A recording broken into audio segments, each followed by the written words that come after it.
Hello everyone. Today is day 6 of our challenge for of solving 30 machine learning projects in 30 days. So let's see what the problem is about. It is that we have to apply dropout and regulation L2 for overfitting control on Titanic dataset. So let's go check out this Titanic dataset. This is the Titanic dataset. Uh, Now let's go and ask this question from ChatGPT. Just yeah. So I'm going to use the same window as I've been using for the past 5 problems. So I'll say, hey, it is day 6, and here is the problem statement.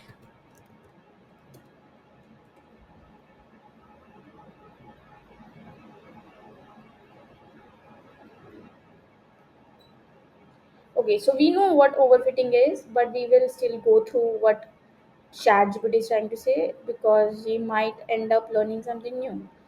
So now I'll go check out what it is saying. The plan is to load the dataset, build a neural network, apply dropout and L2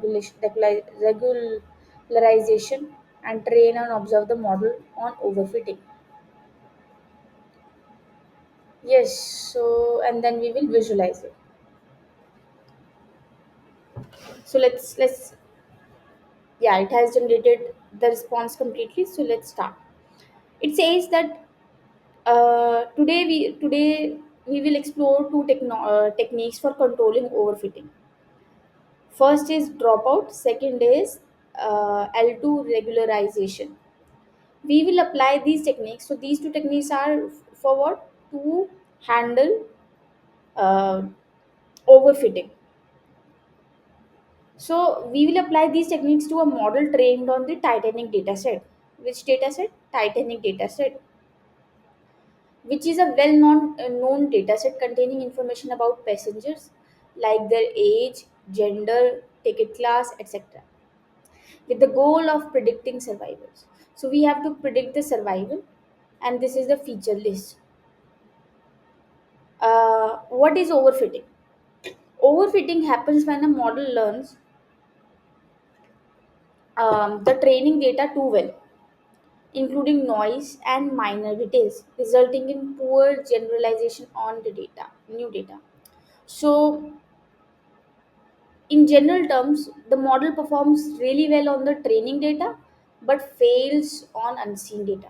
So the model's performance is really good on the training data, but for on the unseen data, on the validation data for our problem, on the unseen data, it fails to perform that well. That is called as overfitting. Now, techniques that we are going to use today to handle this overfitting. First one is dropout. It randomly drops out, which is sets to zero certain neurons during training. This prevents neurons from becoming too reliant on each other. Okay, so the first technique is dropout, which is it drops out randomly. I mean, dropout as in sets the neuron to zero during training so that it does not become too reliant on each other. Okay, then the second technique is L2 regularization. It adds a plenty to the it adds a penalty to the loss function based on magnitude of weights. This helps prevents weights from going too large, leading to a simpler method. I did not understand this actually that much. Adds a penalty as in to the loss function based on magnitude of the weight. Based on what? um so yeah, so let's do what, let's ask, uh can you explain in depth with easy examples the two techniques, uh, dropout and L2? So I do understand what dropout is trying to say here. What do we mean by dropout here? But I'm not that clear with L2 regularization. So that is why I'm asking ChatGPT to explain it in easy language and with the help of easy examples. L2 regularize. Ization.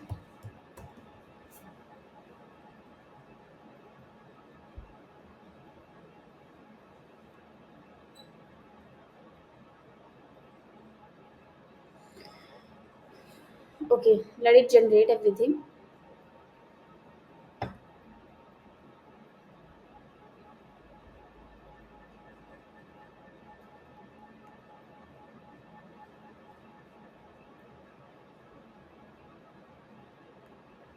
Okay, so we will go through what overfitting is again.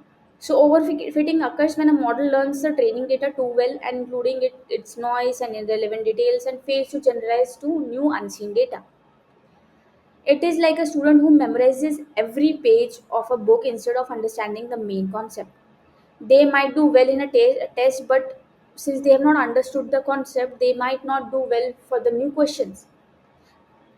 Okay, with the new unseen questions on that concept. So the two techniques prevent overfitting are dropout and I'll do regularization. What is dropout? Dropout is a technique where during training we randomly turn off some neurons in the network. In some simple terms, dropout forces the network to learn more robust features instead of relying on just a few neurons to make predictions. So it turns off some neurons randomly so that they do not become too reliant. I mean, the model does not become too reliant on those neurons. What is the analogy? A team project. Imagine we are working on a team project with several teammates, and each person has a unique set of skills. If everyone knows that one teammate will always do the most important part, let's say Sarah will always take the lead, people might start depending on her too much and not learn the other task well enough. Do we call it spoon feeding? No. But suppose during a practice run, you decide that Sarah won't participate. This forces the rest of the team to step up and learn how to uh, complete the project even without her. The next time someone else, maybe John, is not allowed to contribute, forcing everyone else to adjust and learn their part more thoroughly. Okay, understood. Suppose we are in a team project, and let's go to here and remove this. Let's let's let's do what? Have some members of the team, not this. Let's have one more. Move it here. Move it here. Okay, so we have a team. Now we have not this. We have team A, B, C, D, member A, B, C. Member A is being given the task of handling front end. B is back end. This person member is responsible for testing, and this person is responsible for creating tickets, like managing everything.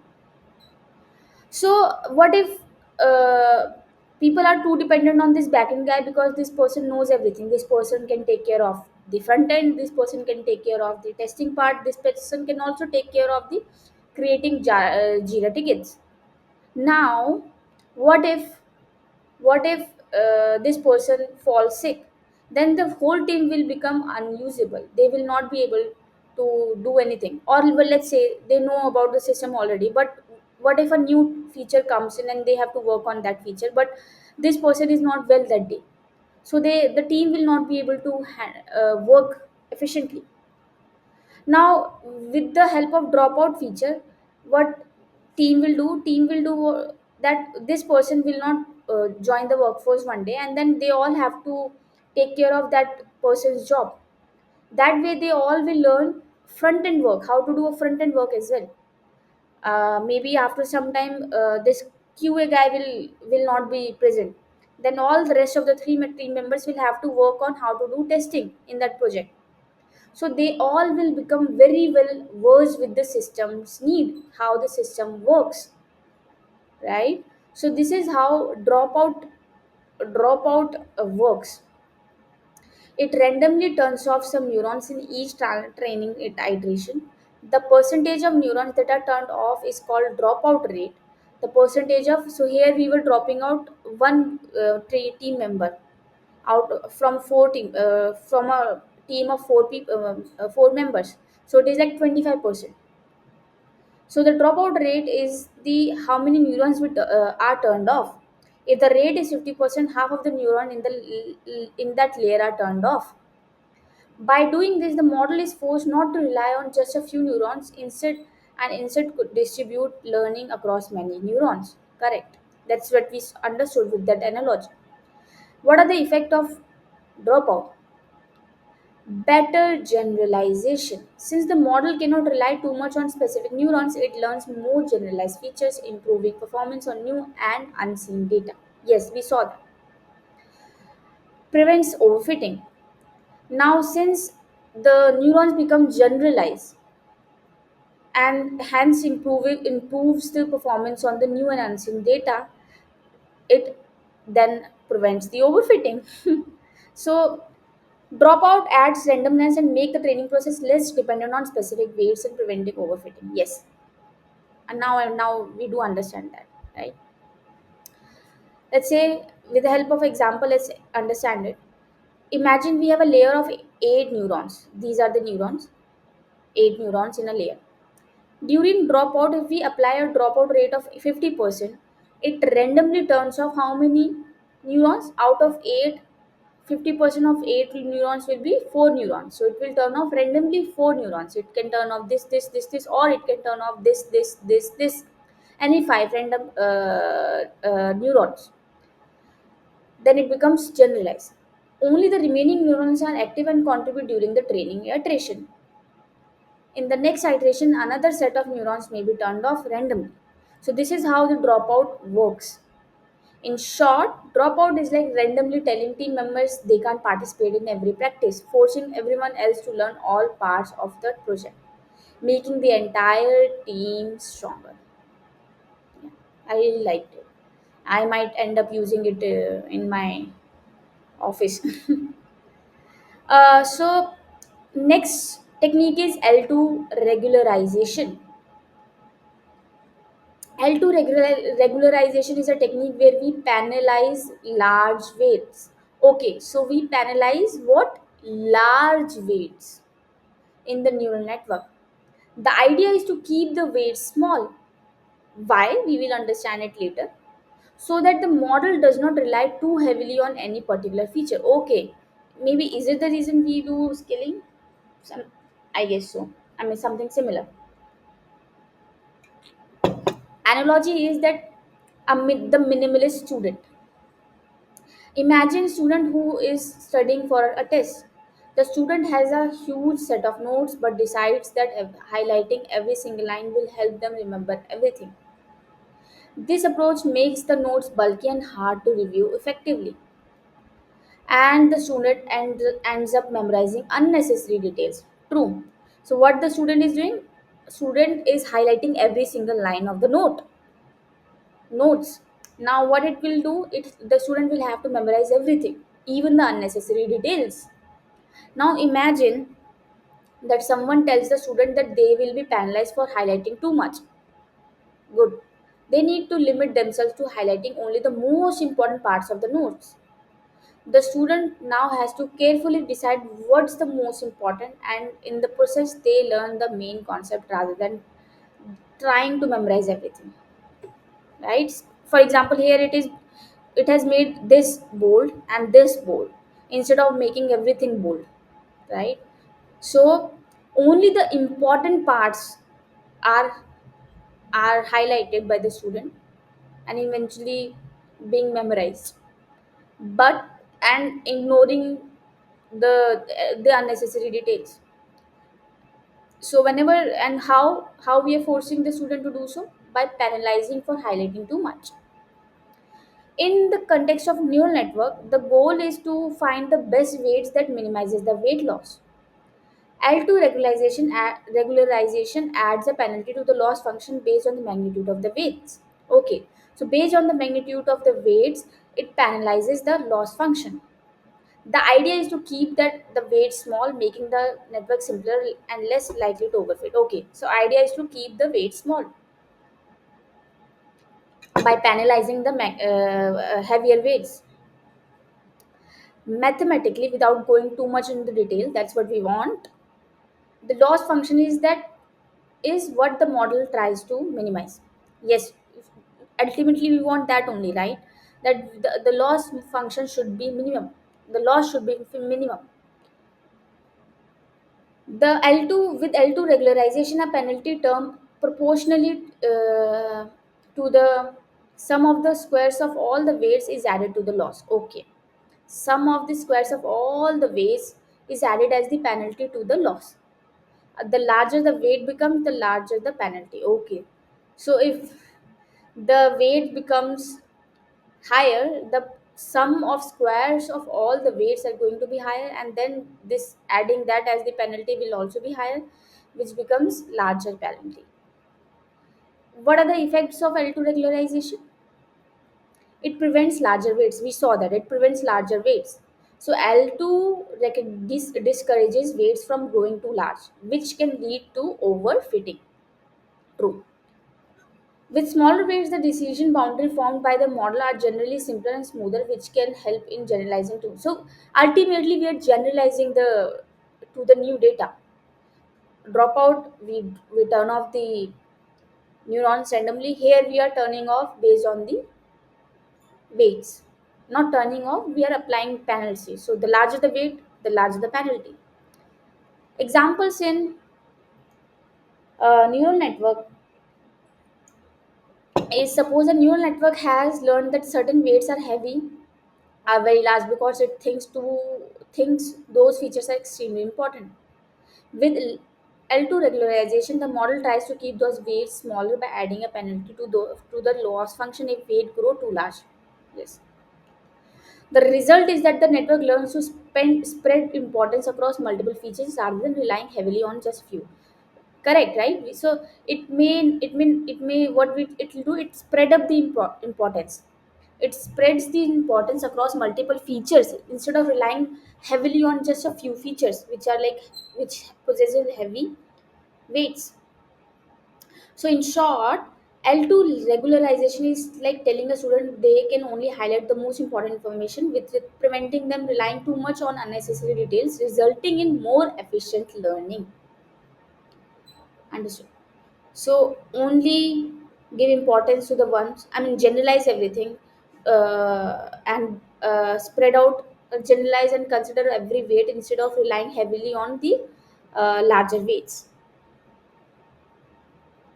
Now, visual examples for dropout and L2 regularization is that, imagine a soccer team where different players are randomly asked to sit out during the practice games. Yes, we saw this is the example. This can be a good example for the dropout. Dropout technique. For L2 regularization, imagine you are carrying a backpack up a mountain, and you have too many unnecessary items. This is a great analogy. So if we are going hiking, the more heavier items we will take, we will have to carry it first, and it will leave very less amount for the other items, less space or for the other items, right? So we have to be manageable, we have to pack lighter so that all the items can be put together while we go hiking. Summary of the techniques. Dropout does what? It randomly turns off neurons during training. L2 regularization adds penalty for the large weights to keep them small. Effects. The dropout forces the network to be robust and not reliant on specific neurons. Correct. And L2 regularization prevents complex model and keep weights smaller, simpler, and avoiding overfitting. Now, where do we use dropouts? Dropouts are particularly useful for deep networks that does not memorize and generalize features. L2 regularization is used to control the size of the weights and making the model simpler. So let's go back. Now we have understood the two techniques. At least I have understood the two techniques. I'll go dropout is turn off randomly the weights. No, the neurons. L2 regularization is apply penalty with that formula we saw, so that we can keep the weight smaller. So let's do what? Let's start coding. We will go what? We will uh, download the data from what? Where are we downloading the data from? Okay, we can download the data from SNS library, which is Seaborn library. So let's start with importing the library. Before that, let's do what? Let's create a file for today's problem, day 6.py. Add it to our Git repository. Move the terminal a little low because we are not compiling anything right now. We need to code first, right? So what we will do, we will copy the title of today's problem so that it can be clearly mentioned in the file itself. Now import the library. So first we will import, what are we going to import? Pandas as PD, import numpy as np, import tensorflow as tf, import sklearn dot what model selection, not we have to import something else from sklearn dot model selection, import train test split to split the data into training and validation data sets. From sklearn pre-processing, import standard scaler to apply scaling. From tensorflow.keras dot models, import sequential. From tensorflow keras dot layers, import dense and dropout. From tensorflow keras regularizers, import L2. L2 are we importing? Yes. And import Seaborn as SNS. So first we are doing load the Titanic dataset. So what we are doing, dataset is going to be Titanic SNS load dataset. Which dataset? Titanik, Titanic. Now we will do it. We will print this Titanic dot head. This is a pandas type, I believe. That is why it is saying to use head function on it. Let's clear the terminal and run this to see. Not this. Clear the terminal again to see how this data looks like. Run this day 7, not 7. We are on day 6 now.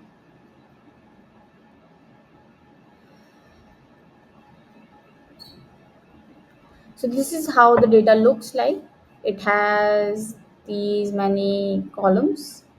It has a live everything like this.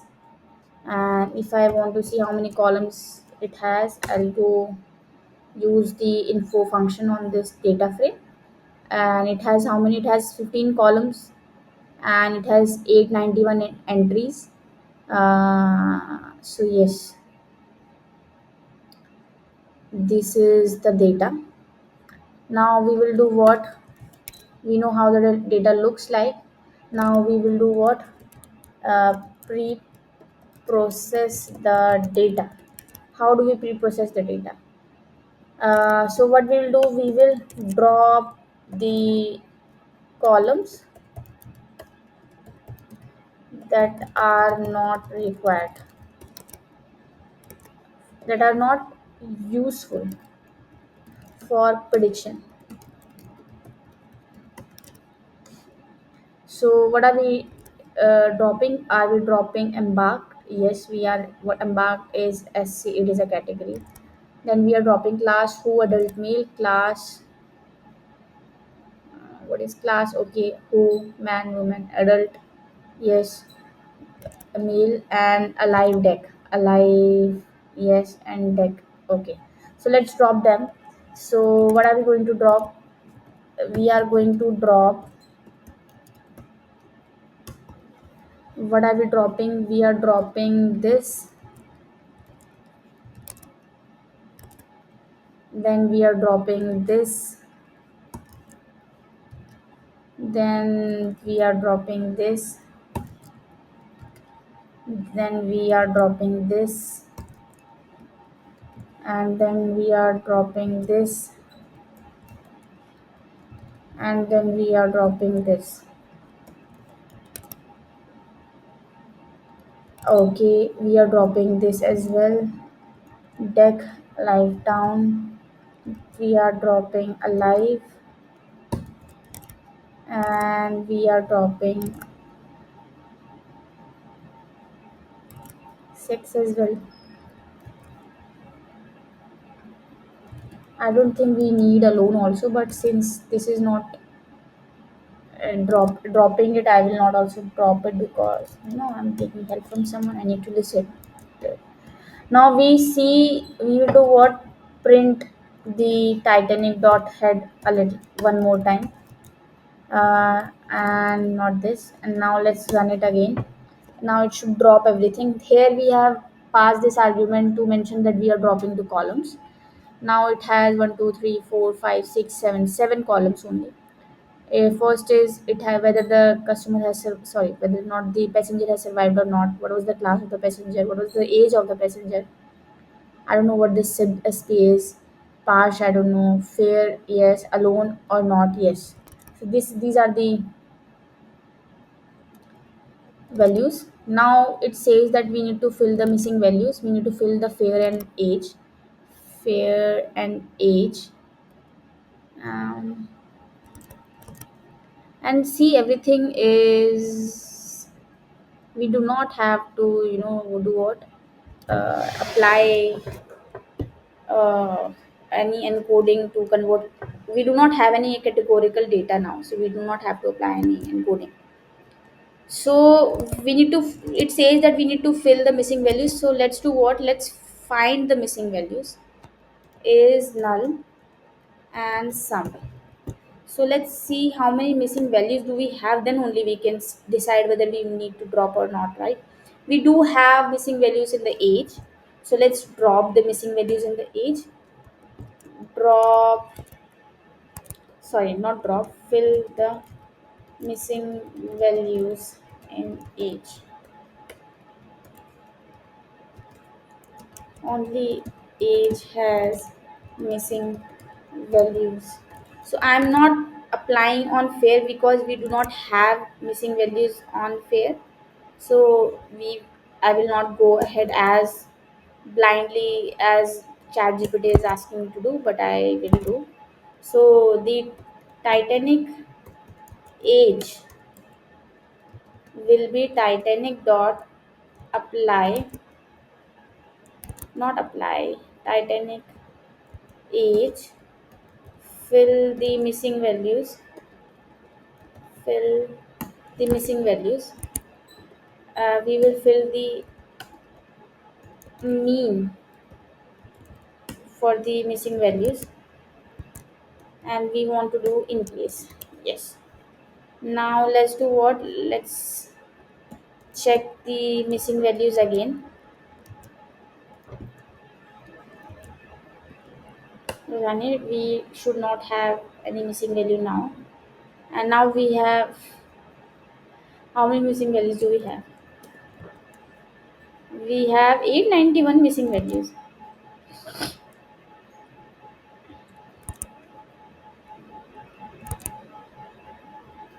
Oh, sorry. This I had a typo.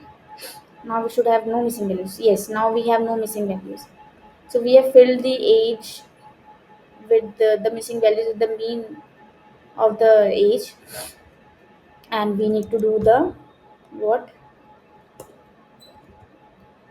We need to do what? Do it in place. Now we'll do what? convert the categorical columns to numerical columns. We do not have categorical. Do we have? We have already removed this embarked. Why do we need to convert? This is not required actually. So now we you saw that we have already removed embarked and sex column. Why do we need to convert them into numerical? We are not required to, right? So I will not do this. Then we need to split into features. Yeah, now we need to split into features and targets. The features will be Titanic after dropping the, so we had these many columns left, so we will do what, we will drop the survived and drop the column, and that will be the list of our features. All columns except this feature survived column will be the list features for training our model. The target is Titanic survive that we had dropped. Done. Now we will do what, into split into these uh, prob these steps should not be a surprise to you, and I'm also not explaining in depth because we have done it more than 30 times, doing our 30 days machine learning challenge, and we were doing it in and understanding it in depth why we are doing it. So that is why it is coming easy to me now, but when I started doing it, it was very tough for me. So we are splitting the data set into training and validation. I said we will go ahead with 80 20, not this hash, 80-20 ratio, well, not 29 ratio, where training data set will be 80%. I have a typo. And validation is going to be 20% data sets. So we will do what, x train, x x train, x validation, y train, y validation data. Use which function? We have imported a function called train test plate from sklearn library, where there here we specify the feature and the target list. Here we also talk about what would be the size of the validation data set, and we will go ahead with zero point 0.2 to mention 20%. Then we also mention the randomness. We do that to make sure that whenever we are running this code, we should produce the same output, right? Now we have to apply scaling using standard scaling. Why are we applying? Let's look at the data. So see here the fare and the this thing can be large, and since the fare is large, it can it can do what model can think and give priority importance of this feature. So we need to apply scaling so that all the features are being treated equally and are not giving any importance. Model does not do any bias, does not become biased towards any feature because of the large range. That is why we apply scaling. We are going ahead with standard scaling. We have already explored it multiple times how standard scaling works. So I would recommend you guys to go ahead and go ahead to my go ahead. I mean, I would recommend to go and watch my previous videos. You would understand what and why we apply and how it works and how it translates. Converts this a large feature into generalized features. Like by I'll give you a sneak peek. It applies formula so that the mean becomes zero, and the standard variation, how spread out the range is for the data, it becomes unit. So we'll do what, we apply scaling on what, r training data, which is X train and X validation. This Y train is just a single column, survived and survived. So we do not have, and we do see that the survived is in 0 and 1 only. So we do not have to apply scaling there. So we will do what? Scale. We'll do scalar. It is a scalar. Scalar dot fit transform the X train and its X train X validation. Let me rename it to X train scaled, X validation scaled.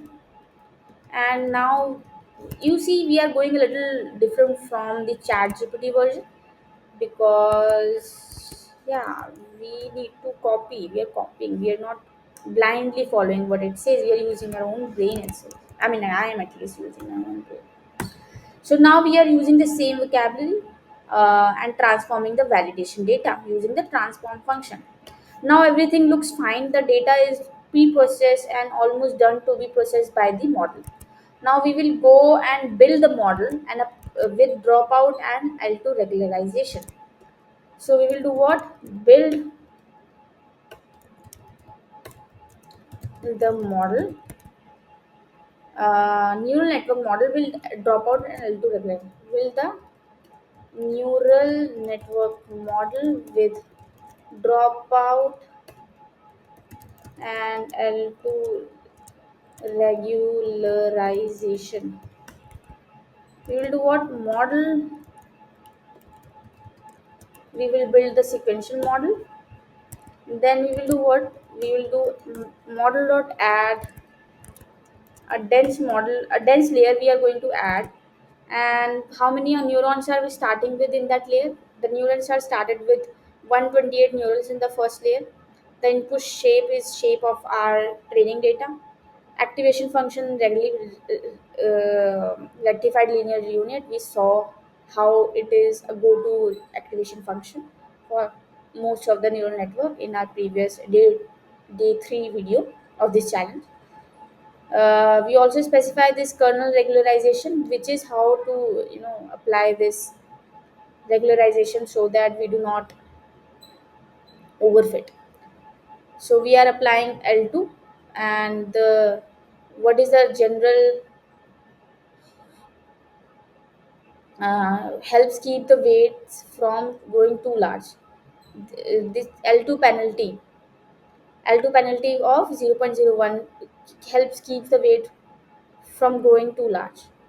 We also mentioned that we have to apply a dropout rate of 50%, which is to randomly drop out 50% of the neurons in this layer during training. This prevents the model from being overly reliant on any specific neurons. The output layer is a single neuron. The output layer we keep on applying, we'll do it for 200 layers, and then the output layer is a single neuron. It tells whether the customer, not the customer, the passenger has survived or not. So that is why we have a single neuron to tell whether it is 0 or 1. And the activation function is sigmoid.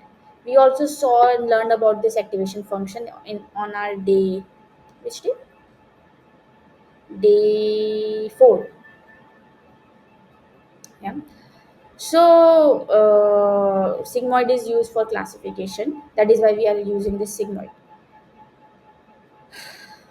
See, it also says that it is for the output layer is a single neuron with a sigmoid activation function, which is used for binary classification. So let's apply both the techniques and add it to our models as layers. So the layer is dense. How many neurons we want? We want 128 neurons. Then the activation function is the linear rectified linear unit. The input shape is the shape of our training data, which is X trained scale shape 1.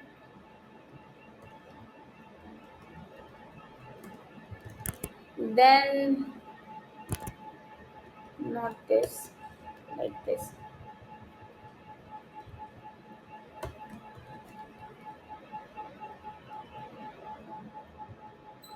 Then we have to specify what? Kernel regularizer is going to be L2, and here we mentioned the 0.01. What was the name? So it was small L2. Is it small L2? It is small L2, and I it is small L2. Yes. Then we need to have one more layer. Let's go back to this. Let's add the dropout layer. Dense, not dense. The dropout layer is dropout layer. And how much do we want to drop out? 50%, which is 0.05, which is drop out rate of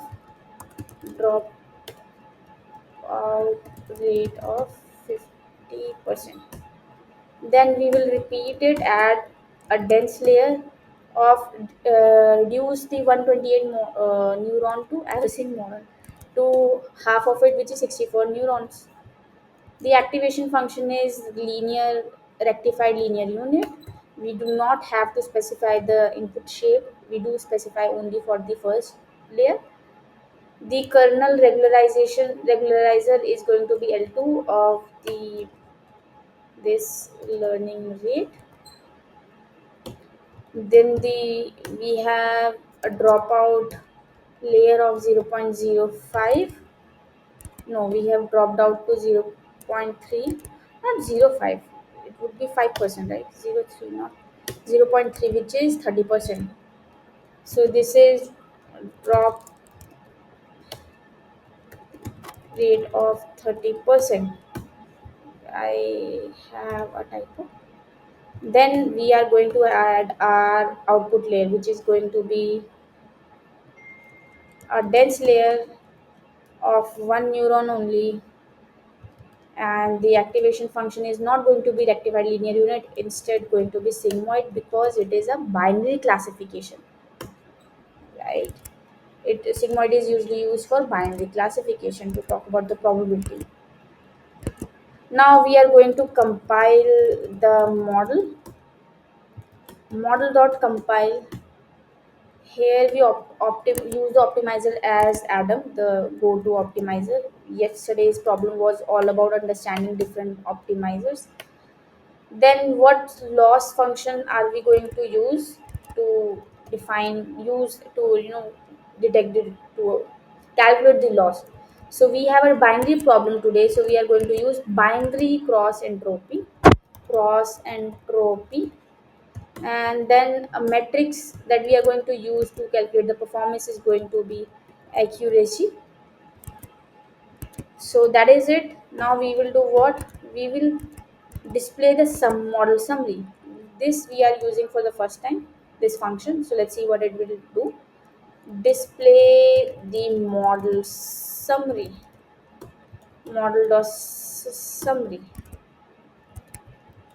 Now what we will be doing? Yeah. Now let's do what? Let's train the model.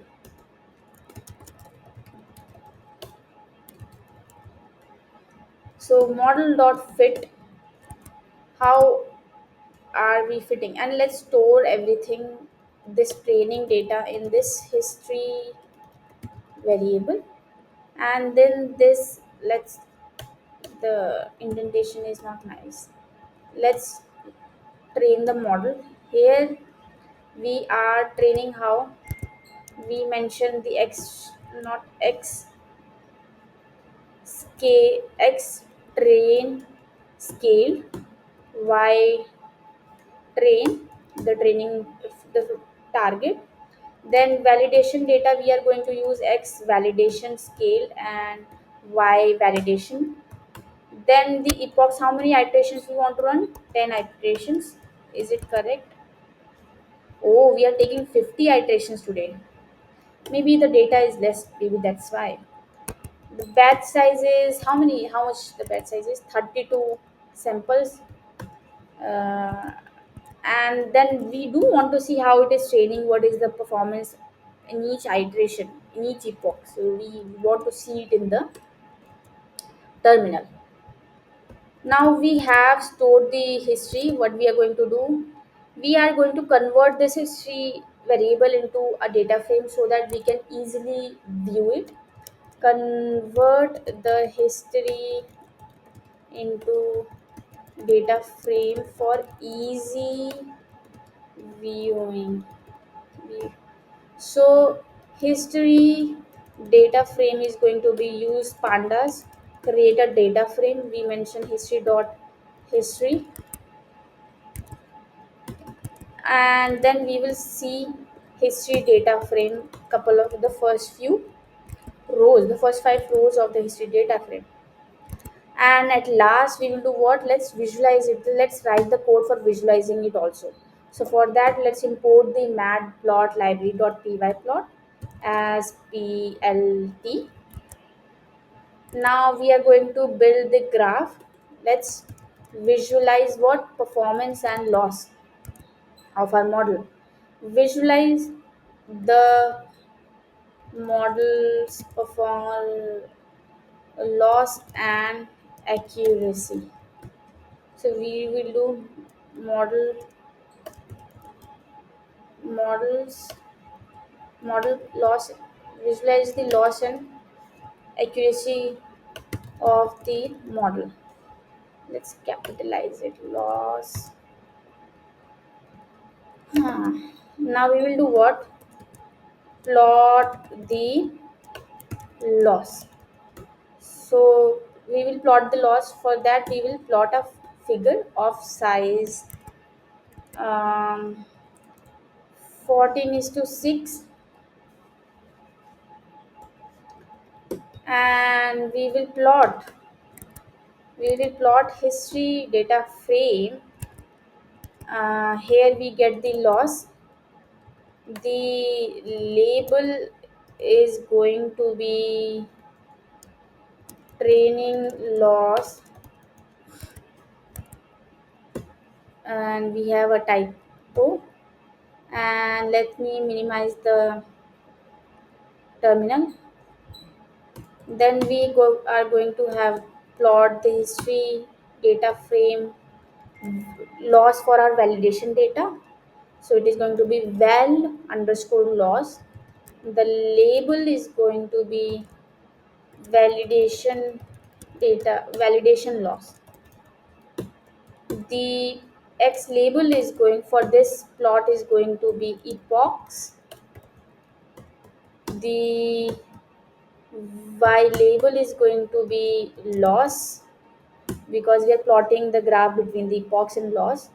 And then we are going to show, but before that we need to see what which line represents what. We cannot, by looking at define as in which line represents what, right? We have not specified explicitly the color of the each plot. So we'll do what? We will use a function called legend.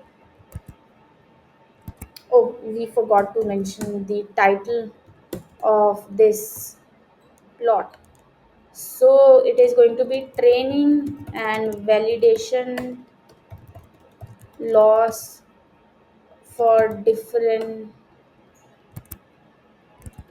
Yes. Now let's do what? Plot the accuracy.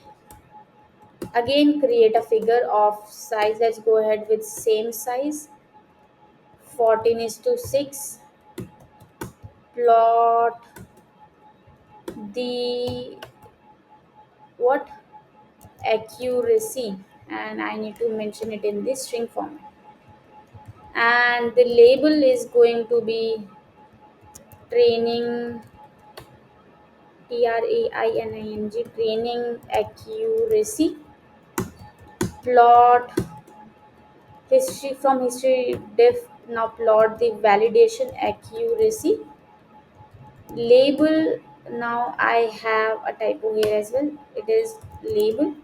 So if you're clueless how did I get to know about this, because I've been solving we have solved 5 problems in this challenge so far. So we know that there are columns inside, like accuracy, val accuracy, loss, val loss, inside this history from that we have received from the model training. If not, you can simply use the history underscore df dot info to check out the columns, the list of the columns in this data frame. Now, coming back to defining the label for the validation accuracy, we will say validation accuracy. Now we will define the X label is going to be epochs. The Y label is going to be what? Accuracy. The title of this plot is going to be figure is going to be training and validation accuracy, and should be training and validation accuracy. Now we are going to again use this legend to know which line represents what and show the graph. We are almost done with coding our so I mean everything whatever we needed. Now let's do what? Let's visualize it. Let's run it. So I'm going to run this day what 6, and yeah, let's wait for it to compile. And we have an error at line number 40. What error do we have?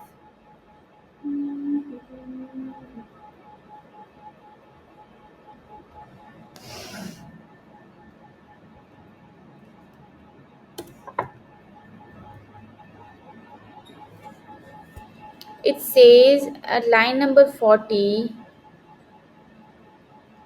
int object is not iterable. What int object is not iterable?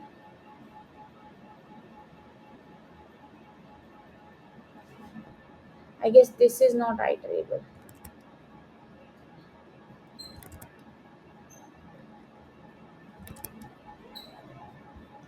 So back if not. Okay.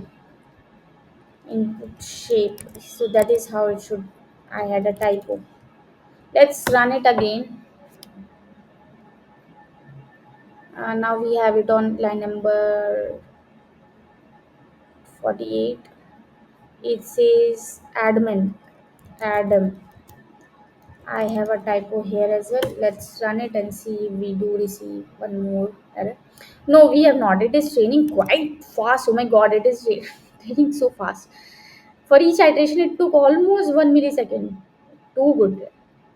And we saw it started with loss of 0.6061 60 60 60. It was quite consistent, then dropping, and then a little increase and dropping. So it was quite consistent and stopped at 0.58.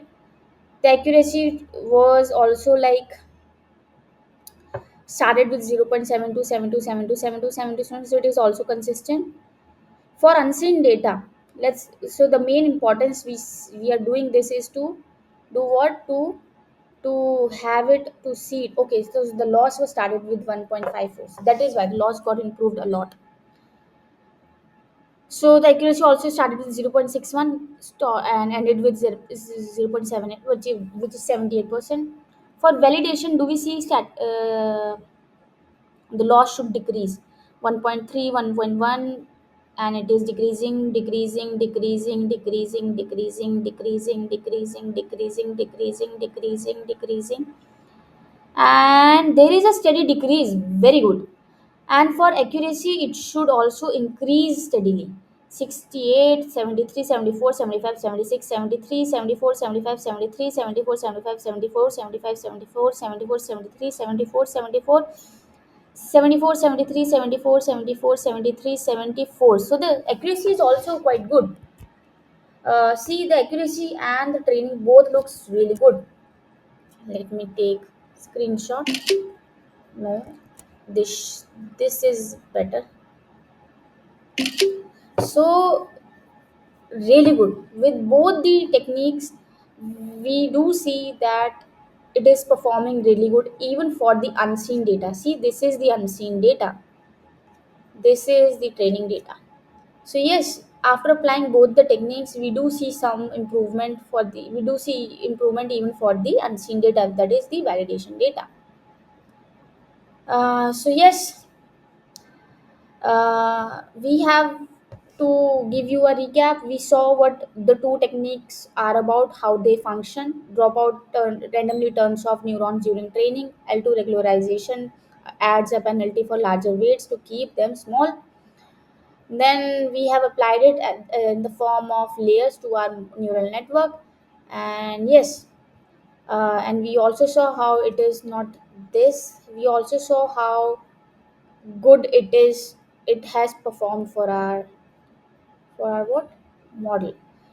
We do have an error though here. Here, yes, that's why it was giving an error. Let's run it again because we did not see. Uh, where do we have the error? Here. We did not see it. Not here. We did not see. We did see the accuracy, but it did not generate. So we did saw the loss should be decreasing, so it was performing really good. The accuracy, there are many bumps here for the accuracy is going like this.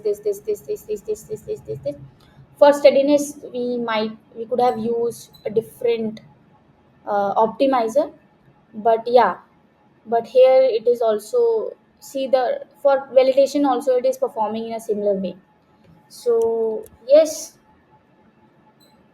let's take the screenshot and be done with today's problem. So for doing that, let's commit the day 6 code and add day 6 code and add it to push it to our main branch. Let's look at if we see the change, the file here. We do see the file here. So yes, you can get the code from this public repository. You will soon see the textual representation as in the posts on this channel, like these posts on my previous channel, previous challenge. By the end of this week, like after we will be done with the day 7 problem, and also whatever we are doing in the video form, you will see it on the YouTube channel. So, and trust me, it is going to be this long only, like a hour or more than that long. So thank you very much. We will come back and solve these day 7 problem.